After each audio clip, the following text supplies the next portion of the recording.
Massive knobulator on the bench here today. This one spits out ones and zeros and she is acting the maggot. Still haven't figured it out fully yet, but I'm just going through my diagnostics now and figuring out where the problem lies, right? And I'll show you exactly. And also I just want to thank everyone who mentioned or suggested any CAN to USB interfaces last week or the other day.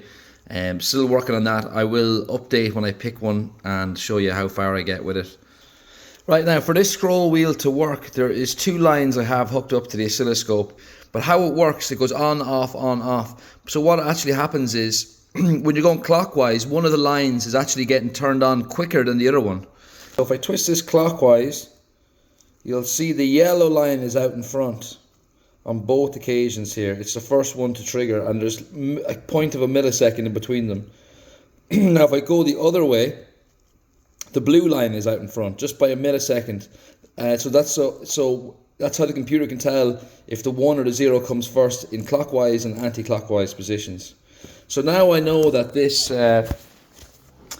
part of the circuit is fine, right? So that the 1s and 0s coming off these the two outer leads, actually the black and yellow, they are fine. Now I got to trace this back through this ribbon cable and through this circuit board and see if it's that same signal is making its way to the processor. I'm pretty sure this goes straight into an I/O pin, 2 pins on the processor.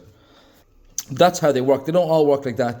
There's loads of different types of turning knobs, and that's just one of them. Look at that. I have the fucking patience of a saint, lads. Little tiny resistor about the size of fucking that little hole there, out of spec. And that's how you do it. Fucking buzzing.